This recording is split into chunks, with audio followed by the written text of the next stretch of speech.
ಇದುವರೆಗೂ ನಾವು gravitation potential energy ಏನು ಅಂತ ಹೇಳಿ ತಿಳ್ಕೊಂಡ್ರಿ. ಗ್ರಾವಿಟೇಷನ್ ಪೊಟೆನ್ಷಿಯಲ್ ಎನರ್ಜಿ ಫ್ಯಾಕ್ಟರ್ಸ್ ಏನು ಅಂತ ಹೇಳಿ ನೋಡಿದ್ರಿ. ಇಲ್ಲಿ ನಾವು will derive N expression for the gravitation potential energy. Heading ನೋಡಿ ಇಲ್ಲಿ, potential energy of N object at a height of h. ಇಲ್ಲೊಂದು ಕೇಸ್ ತೊಗೊತಾ ಇದ್ದೀವಿ. ಏನಂತ ಹೇಳಿದ್ರೆ, near the surface of the earth the object is near the surface of the earth. ಸರಿನಾ? ತುಂಬ ದೂರ ಇತ್ತು ಅಂತ ಹೇಳಿದ್ರೆ ಈ ಫಾರ್ಮುಲಾ ಉಪಯೋಗಿಸೋಕ್ಕಾಗಲ್ಲ. ಇವಾಗ ಈ ವಸ್ತು ನಾವು ಇಲ್ಲಿಂದ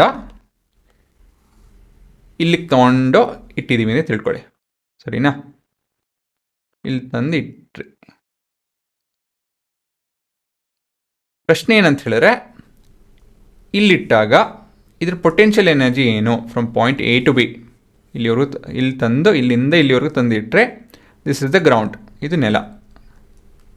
ಇವಾಗ ಇದ್ರದ್ದು ಪೊಟೆನ್ಷಿಯಲ್ ಎನರ್ಜಿ ಏನು ಅಂತ ಹೇಳಿ ಪ್ರಶ್ನೆ. ಸರಿನಾ? ಇದ್ರ ತೂಕ ಬಂದು ಎಮ್ಮು, ಮತ್ತು ಈ ಡಿಸ್ಟೆನ್ಸು ಎಲ್ಲಿಟ್ಟಿದೆಯೋ ಆ ಡಿಸ್ಟೆನ್ಸ್ ಬಂದು ಹೆಚ್ಚು. ಆಯಿತಾ? ಐಡಿಯಾ ಏನಂತ ಹೇಳಿದ್ರೆ, ವರ್ಕು ಮತ್ತು ಎನರ್ಜಿ ಡಿರೈವೇಷನ್ ಹೇಗೆ ಮಾಡ್ಬೋದು ಅಂತ ಹೇಳಿದ್ರೆ, ವರ್ಕು ಮತ್ತು energy they are interchangeable. The idea is interchangeable ಅಲ್ವಾ? ನಾವು ಕೆಲಸ ಮಾಡಿದಾಗ ಆ ಕೆಲಸ ಎನರ್ಜಿ ಕನ್ವರ್ಟ್ ಆಗುತ್ತೆ.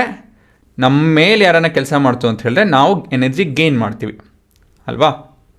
ಸೊ ಎನರ್ಜಿ ಖರ್ಚಾಯಿತು ಅಂತ ಹೇಳಿ ಕೆಲಸ ಆಗ್ತಾಯಿದೆ, ನಾವು ಕೆಲಸ ಮಾಡ್ತು ಅಂತ ಹೇಳಿದ್ರೆ ಆ ಎನರ್ಜಿ ಕನ್ವರ್ಟ್ ಆಗ್ತಾಯಿದೆ. ಸರಿ ತಾನೇ? ಇದನ್ನು ನೋಡಿದ್ದೀವಿ ನಾವು. ಸೊ ಈ ಐಡಿಯಾ ಇಟ್ಕೊಂಡು ನಾವು ಇಲ್ಲಿ ಡಿರೈವೇಷನ್ ಮಾಡ್ಬೋದು. ಸೊ ಹೇಗೆ ಅಂತ ಹೇಳಿದ್ರೆ, ಇವಾಗ ನಮ್ಮ ಪೊಟೆನ್ಷಿಯಲ್ ಎನರ್ಜಿ ಬೇಕಪ್ಪ ಇಲ್ಲಿ ಅಲ್ವಾ?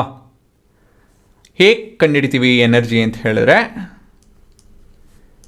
ಕೆಲಸ ಮಾಡಿ ನಾವು ಎಷ್ಟು ಕೆಲಸ ಮಾಡಿದ್ರಿ ಅಂತ ಹೇಳಿ ಮೆಷರ್ ಮಾಡಿಕೊಂಡು ಈ ಎನರ್ಜಿ ಕಂಡುಹಿಡಿಬೋದು. ಮತ್ತೊಂದು ಹೇಳ್ತೀನಿ ನೋಡಿ. ನಾವೊಂದು ಕೆಲಸ ಮಾಡ್ತೀವಿ ಅಂತ ತಿಳ್ಕೊಳ್ಳಿ. ಇಲ್ಲಿಂದ ಎಲ್ಲಿ ತೊಗೊಳೋದಕ್ಕೆ ಒಂದು 10 ಜೌಲ್ ಎನರ್ಜಿ ಸ್ಪೆಂಡ್ ಮಾಡಿದ್ವಿ ಅಂತ ತಿಳ್ಕೊಳ್ಳಿ. 10 joule of work is done. So ಆ ಎನರ್ಜಿ ಎಲ್ಲೋಯ್ತು? That energy will be converted to gravitational potential energy. ಹಾಗಾಗಿ the gravitation potential energy at point p will be 10 joules ಅಂತ ಹೇಳ್ಬೋದು. ಸೊ ಇದೇ ರೀತಿಯಲ್ಲಿ ಥಿಂಕಿಂಗಲ್ಲಿ ನಾವು ಏನು ಹೇಳ್ಬೋದು ಅಂತ ಹೇಳಿದ್ರೆ, we know that work is equal to force into displacement ಅಲ್ವಾ?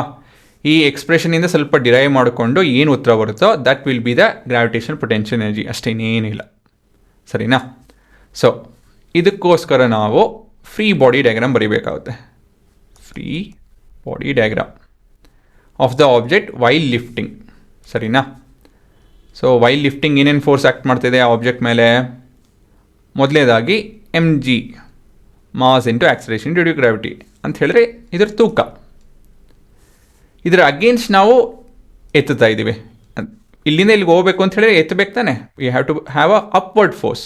ಈ ಫೋರ್ಸ್ ಎಷ್ಟಿರುತ್ತೆ ಇದನ್ನು ತಿಳ್ಕೊಂತು ಅಂತ ಹೇಳಿ ನಮ್ಮ ಡಿರೈವೇಷನ್ ಆಗೇ ಹೋಯ್ತು. ಎಷ್ಟಿರಬೇಕು ಫೋರ್ಸು? 2 ಪ್ರಶ್ನೆ ಕೇಳ್ತೀನಿ ನೋಡಿ. ತುಂಬ ದೊಡ್ಡದಿರಬೇಕಾ?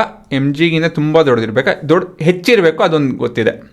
ತುಂಬ ಹೆಚ್ಚಿರಬೇಕಾ? ಇಲ್ಲ ಅಂತ ಹೇಳಿದ್ರೆ ಹತ್ತಿರ ಇತ್ತು ಅಂದರೆ ಸಾಕ? ನಮ್ಮ ಫೋರ್ಸು ತುಂಬ ಹೆಚ್ಚಿರಬೇಕಾ ಸ್ವಲ್ಪ ಇದ್ದರೆ ಸಾಕ?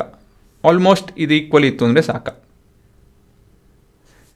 ಇದನ್ನು ಈ ಉತ್ತರ ಕೊಡೋದಕ್ಕೆ ಒಂದು ಎಕ್ಸ್ಪೆರಿಮೆಂಟ್ ಮಾಡೋಣ ಇವಾಗ.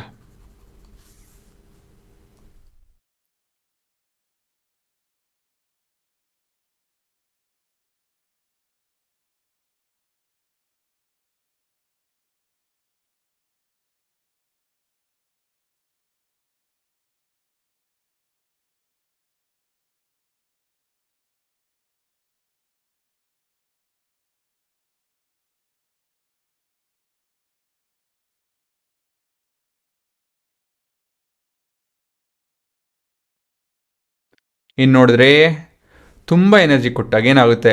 ಆ ವಸ್ತು ಇಲ್ಲಿವರೆಗೂ ಹೋಗುತ್ತೆ ಸರಿ, ಅದು ಬಿಟ್ಟು ಇನ್ನು ಮುಂದೆ ಹೋಗುತ್ತೆ. ಮೇಲೆ ಹೋಗಿ ಅವ್ನು ಬಿದ್ದೋಯ್ತು ಅಂತ ಹೇಳಿದ್ರೆ ಏನೋ ನಮ್ಮ ಕೆಲಸ ಹೆಚ್ಚಾಯಿತು ಅಂತ ಹೇಳಿ. ತುಂಬ ಕೆಲಸ ಮಾಡಿದ್ರೆ ಏನು ಉಪಯೋಗ ಬರೋಲ್ಲ. ಯಾಕಂತ ಹೇಳಿದ್ರೆ ನಮ್ಗೆ ಬೇಕಾಗಿರೋ ಎಕ್ಸಾಕ್ಟ್ ಆನ್ಸರು. ಸೈನ್ಸಲ್ಲಿ ನಿಮ್ಗೆ ಎಕ್ಸಾಕ್ಟ್ ಆನ್ಸರ್ ಬೇಕು. ನಾವು ಸ್ಯಾಟಲೈಟ್ನ ಒಂದು ಜಾಗದಲ್ಲಿ ಹಾಕಬೇಕು ಅಂತ ಹೇಳಿದ್ರೆ ಅಲ್ಲಿ ಹೋಗಿ ಮುಂದೆ ಹೋಯ್ತು ಅಂದರೆ ಏನು ಉಪಯೋಗ? ಅಲ್ಲೇ ಹೋಗ್ಬೇಕು ತಾನೆ. ಸೊ ಹಾಗಾಗಿ ತುಂಬ ಎನರ್ಜಿ ಇದ್ದರೂ ಆಗಲ್ಲ. ಸ್ವಲ್ಪ ಇತ್ತು ಅಂತ ಹೇಳಿದ್ರೆ ಹತ್ತಿರ ಇತ್ತು ಅಂತ ಹೇಳಿದ್ರೆ ಒಳ್ಳೆಯದು. Ideally it should be equal to mg. ಸರಿನಾ? ಸ್ವಲ್ಪ ಹೆಚ್ಚಿರಬೇಕು. ಇಷ್ಟು ಸ್ವಲ್ಪ ಅಂತ ಹೇಳಿದ್ರೆ ಇಂಟು 100.0 ಪರ್ಸೆಂಟೇಜ್ ವೈಸಲ್ಲಿ 0.0001 ಅಷ್ಟು ಪರ್ಸೆಂಟ್ ಇರಬೇಕು ಅಂತ ಹೇಳಿದ್ರೆ ಸ್ವಲ್ಪ ಹೆಚ್ಚಿರಬೇಕು. ಆ ಸ್ವಲ್ಪ ಎಷ್ಟು ಹೆಚ್ಚಿರಬೇಕು ಅಂತ ಹೇಳಿದ್ರೆ it should almost be equal to mg ಅಂತ ಹೇಳಿ ಲೆಕ್ಕ. ಹಾಗಾಗಿ W will be equal to force ಜಾಗದಲ್ಲಿ mg ಇರುತ್ತೆ, h ಜಾಗದಲ್ಲಿ h ಇರುತ್ತೆ. ಸೊ mg h ಇದೆ ನಿಮ್ಮ ಡಿರೈವೇಷನ್ ಅಷ್ಟೇ. ಸರಿನಾ? ಸೊ ಇಲ್ಲಿ ಬನ್ನಿ, ಕೆಳಗೆ ಬನ್ನಿ, ಇಲ್ಲಿ ನೋಡಿ, ಇಲ್ಲಿ ನಿಮ್ಮ ಎಕ್ಸಾಮಲ್ಲಿ ಈ ರೀತಿಯಲ್ಲಿ ಬರ್ಕೊಂಡು ಹೋಗಬೇಕು.